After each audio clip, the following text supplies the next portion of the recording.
comment vas-tu? Ah, je suis contente, je suis toujours contente de ce petit moment que je peux partager avec toi pour te parler des choses qui m'inspirent. Aujourd'hui, on en est à notre... je vais boire un peu d'eau parce que j'ai soif. Alors, on en est à notre, je crois, 78e, si je ne me trompe pas. Oui, j'ai fait une mauvaise manipulation par erreur. J'ai supprimé le lit solo numéro 76, hein, où je parlais un peu de la nature, hein, des informations que nous donne la nature et de nos conversations, les types de conversations. Je suis désolée, je l'ai supprimé par erreur, mais je l'ai retrouvée, je vais la remettre. Et donc, aujourd'hui, on en est à notre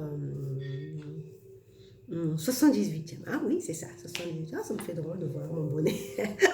Parce que je suis un peu décoiffée là, donc je me suis dit, un bonnet rouge, ça serait pas mal, hein? Un bonnet rouge, bonnet de révolutionnaire, enfin bref. Yes. Bref. Alors aujourd'hui, je voulais te parler de la complémentarité entre l'homme et la femme. Tu sais, c'est Patrick Bernstein dans une de ses conférences qui disait si l'homme et la femme sont égaux, c'est qu'il y en a un de trop. Hein, parce qu'on n'est pas, nous sommes peut-être égaux en droit. Hein, nous avons les mêmes droits de respirer, les mêmes droits de disposer librement de notre corps, les mêmes droits de, de circuler librement, enfin de vaquer à nos occupations dans cette vie. Hein. Nous avons les mêmes droits. Les hommes et les femmes ont les mêmes droits, c'est-à-dire le droit à la liberté. Voilà, on a les mêmes droits. Mais par contre, sur notre mission de vie, hein, en ce qui concerne notre mission de vie, selon qu'on s'est incarné dans le corps d'un homme ou qu'on s'est incarné dans le corps d'une femme, c'est pas la même chose. Donc, il n'y a pas d'égalité, il y a une complémentarité. On dit que les femmes, elles sont les intercesseurs entre les dieux et les hommes. C'est quand on regarde femme, bon, apparemment, ça c'est dans le langage alchimiste, hein, la langue des oiseaux. Hein, mais apparemment, ça marche aussi dans le découpage marche aussi dans les autres langues. Par exemple, je vois femme, il n'y a que le FE qui diffère avec l'homme. L'homme, il y a le HO qui diffère. Donc, on voit deux M, E à la fin, deux M, E à la fin. Chez les Américains, en anglais, il y a women et men. Donc, il y a le W, O qui diffère. Or, si on voit bien l'eau, c'est en langage alchimiste, le O, c'est le monde. Hein, c'est le symbole du monde. Bon, je ne vais pas découper la langue des oiseaux en anglais parce que je ne maîtrise pas encore. Mais on voit bien que men ou women, c'est, hein, il y a que, chez la femme, il n'y a que le WO qui est venu faire la différence. Sinon, ils ont les mêmes lettres. Et en français, on trouve la même chose. En français, il y a homme, hein, homme H-O et deux M-E. Et femme, il y a F-E et deux M-E. Donc, on voit que les trois dernières lettres sont les mêmes, mais sauf que ce sont les deux premières lettres qui diffèrent. F, c'est le feu, et E, c'est l'esprit, le corps, l'air, le corps, l'esprit et la matière. Enfin, si je ne me trompe pas, c'est bien ça. C'est le F, la lettre F en alchimie, ça représente le feu. Donc, la femme, étant donné qu'elle est l'intercesseur entre les dieux et les hommes, elle prend le feu des dieux et elle apporte à la terre. L'homme, H-O, H, la lettre H représente l'équilibre. Et le O, c'est la terre. Donc, l'homme, il est sur terre, il est ancré sur la terre. D'ailleurs, c'est pour cela que l'homme, on voit que l'homme, il est plus lourd, il est plus solide que la femme. La femme, elle est légère, puisque elle doit être elle est l'intercesseur entre les dieux et les hommes, donc elle est plus légère de façon à s'élever vers les sphères célestes. Donc c'est ça sa mission. Sa mission, la mission de la femme, c'est prendre l'information du divin. Hein, c'est pour cela qu'elle est dans l'intériorité. On dit que le divin, on découvre le divin en faisant une introspection, hein, en étant dans l'introspection. Et c'est pas une fois qu'on rentre en soi, hein, qu'on découvre le divin en soi, à ce moment, on va aller vers l'extérieur.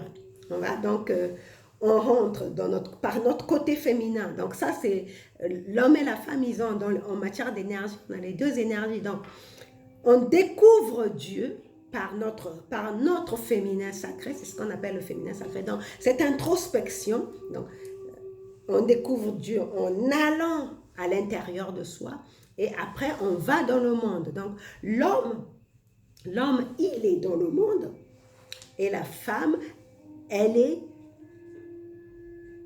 le pont, donc c'est ça l'intercesseur, le pont entre les dieux et les hommes. Donc elle prend le feu, elle prend le feu des dieux et elle donne à l'homme qui met dans la terre pour créer l'équilibre. C'est ça. Sinon pour le reste, les autres lettres, la lettre M, c'est la création et E, c'est les trois aspects de la matière, c'est-à-dire le corps, l'esprit et l'âme, hein, qui s'incarnent dans la matière. Donc, c'est ça, nous sommes complémentaires. Donc, dans notre mission, quand nous nous incarnons en ce monde, nous avons cette mission de complémentarité. C'est pour cela que nous allons fonctionner différemment, nous allons percevoir les choses différemment. Donc, cette bataille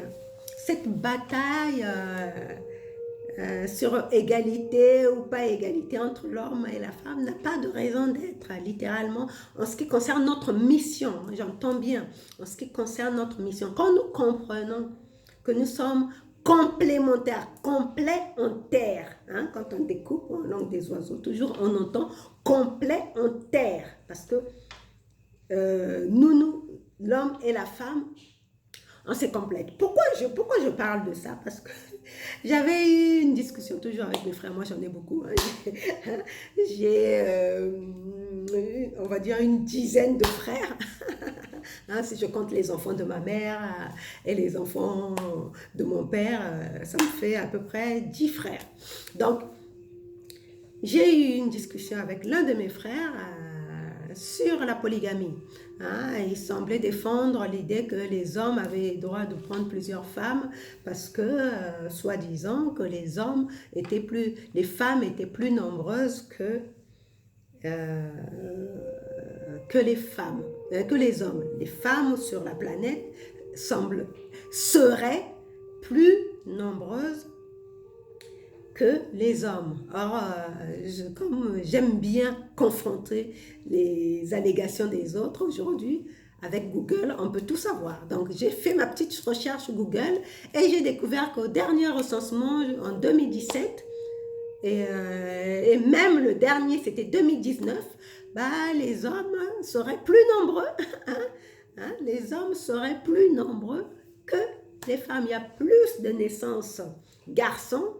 En 2019, il y a eu beaucoup plus de naissances garçons, d'enfants, hein, de petits garçons que de petites filles. Donc, ce qui fait que les générations à venir, les hommes sont plus nombreux. Et même en 2017, il y avait plus dans les générations adultes, déjà, il y avait plus d'hommes que de femmes. Et en 2019, il y a plus d'enfants garçons qui naissent que des filles. Et moi, quand je vois mes cousines et moi-même, je vois que on a eu beaucoup plus de garçons parmi mes cousines et moi-même, moi j'ai un fils, mes cousines ont eu des garçons. Donc, je vois qu'il y a eu beaucoup plus de garçons qui sont nés que des filles. Donc, tu vois bien que alors, qu'est-ce qui va se passer?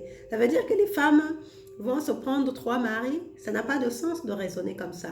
Hein? C'est juste, comme je dis toujours, hein, tout est une histoire d'intention. Non seulement d'intention volontaire, mais d'amour. Hein? Et puis du choix du modèle de couple qu'on veut. Hein? Il n'est pas question ici de stigmatiser la polygamie parce que chacun suit le chemin qui lui est le plus, dans lequel il se sent le plus à l'aise et qui lui est le plus approprié. Si toi, tu te sens plus à l'aise dans la polygamie, c'est OK. Mais si tu te sens plus à l'aise dans la monogamie, c'est OK aussi. Mais il ne s'agit pas de dire que parce que, soi-disant qu'il y aurait plus de femmes que d'hommes, donc soyons, nous les hommes, soyons tous polygames et les femmes, acceptez-nous dans notre polygamie. Non, c'est faux, ça ne fonctionne pas comme ça. Hein. C'est le choix, c'est ce que tu veux. Qu'est-ce que tu veux littéralement? Et ça me rappelle aussi une discussion. C'est ça la conscience de l'espèce. Tu vois, par exemple, la conscience de l'espèce, la conscience collective en Occident, c'est la monogamie. C'est la monogamie. Et la conscience collective en Afrique, hein, c'est la polygamie. Mais encore une fois, cette polygamie a été héritée parce que dans l'Afrique ancestrale, hein, l'Afrique profonde, quand on regarde, quand on va lire l'histoire de l'Afrique ancestrale, il n'était pas question de polygamie puisque nous, c'était le matriarcat. Donc la mère était la déesse, elle ne pouvait pas décider d'être la troisième, quatrième, cinquième femme. C'est puisque c'est elle qui donnait la vie, c'est elle qui tenait la famille. Donc, il n'y avait pas de polygamie en Afrique. Dans l'histoire profonde de l'Afrique, c'était pas la polygamie, c'était le matriarcat, donc avec la monogamie. Sauf qu'avec l'impérialisme occidental et la colonisation, on a hérité et on s'est approprié cette culture de la polygamie, mais ça ne faisait pas partie de notre culture. Donc, maintenant, aujourd'hui, on s'est approprié cette culture de la polygamie et c'est devenu c'est rentré dans la conscience collective en Afrique. Les hommes sont beaucoup plus polygames qu'en Occident. Mais peu importe qu'on veuille vivre en polygamie, qu'on veuille vivre en monogamie, chacun choisit la voie qui lui est le plus approprié pour son élévation. Hein? Encore une fois, nous sommes ici en incarnation, nous sommes venus nous incarner dans ce monde pour faire évoluer la planète, pour assurer l'évolution et même l'équilibre. Hein? Tout ce qui se passe dans le monde en ce moment est en train de nous montrer à quel point nous les hommes, nous avons déséquilibré. Nous avons déséquilibré la planète et si nous ne faisons pas attention, c'est l'extinction de la race humaine parce que quand la nature met un élément sur la planète, c'est pour créer un équilibre. Hein. Les dinosaures ont disparu parce que ça a commencé à déséquilibrer la biosphère.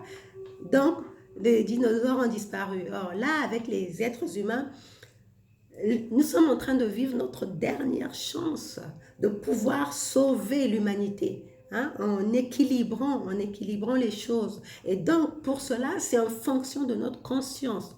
C'est en fonction de notre conscience. Si tu sens que tu vas élever ta conscience dans un régime polygame, pourquoi pas? Après tout, Mahomet, avec ses femmes, n'a pas perdu sa connexion avec le divin. Hein. Tout est question de choix et d'alignement.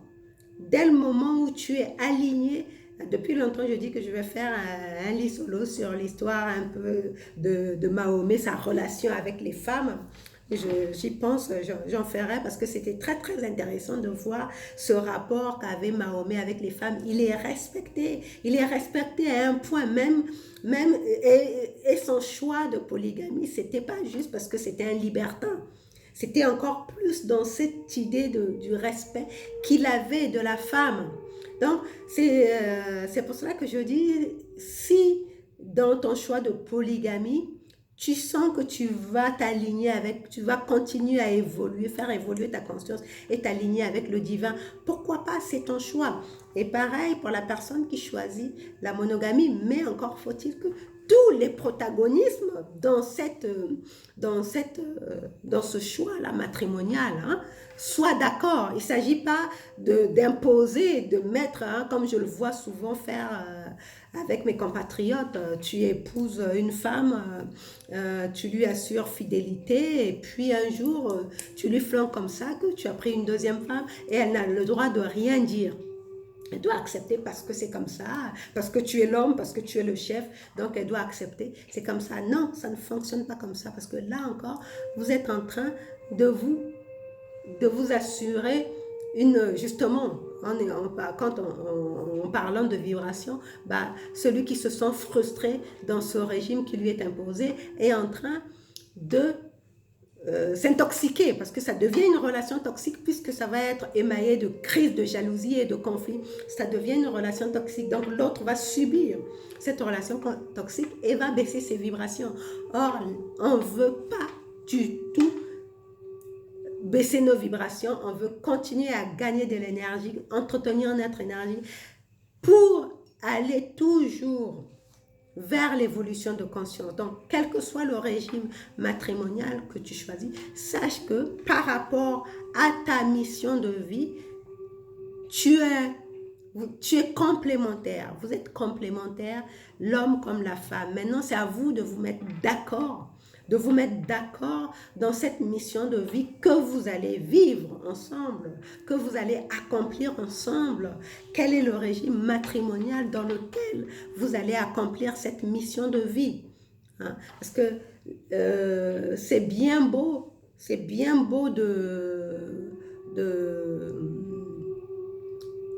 de prétendre que on choisit la polygamie parce que les femmes seraient plus nombreuses que les hommes. Aujourd'hui, on montre que c'est faux.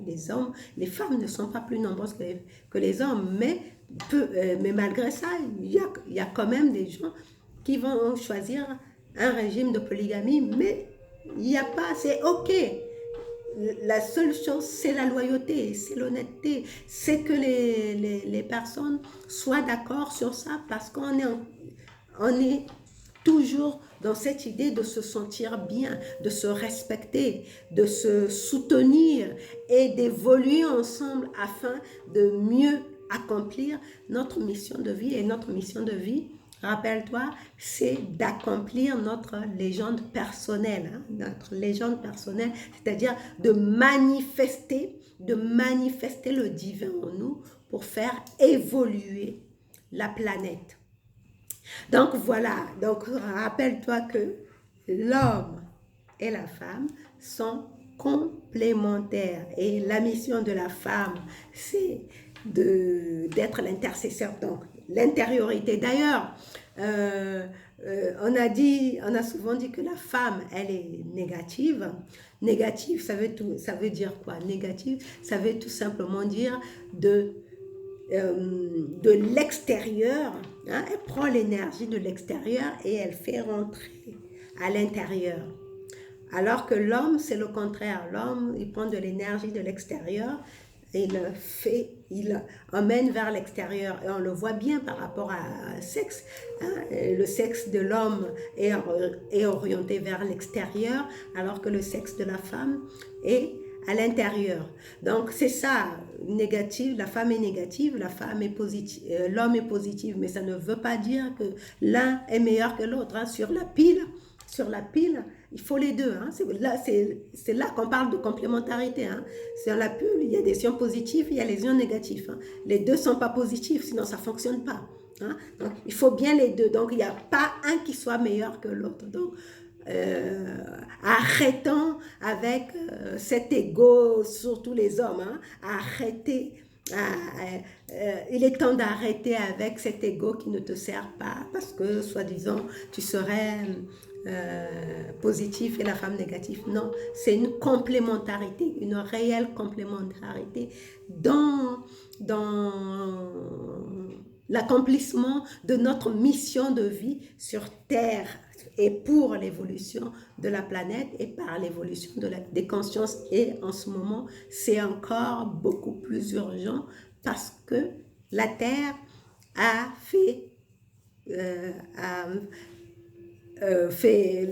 l'énergie de la Terre a vraiment augmenté. Donc nous voulons augmenter nos vibrations, mettre nos énergies hautes avec la Terre pour être en harmonie avec tout ce qui s'en vient, tout ce qui arrive, hein, je le rappelle toujours, on est en train de se préparer progressivement à aller vers ce nouveau monde qu'on a appelé dans les Saintes Écritures la terre promise. Mais ce n'est pas quelque part, c'est le nouveau monde dans le nouveau paradigme que nous sommes en train de créer tous ensemble de façon collective dans cet éveil des consciences. Voilà, donc c'était tout pour aujourd'hui. Prends bien soin de tes vibrations. Continue à faire attention, à garder l'équilibre dans tes vibrations. Et on se retrouve demain pour un autre lit solo. Bisous, bisous. Ciao.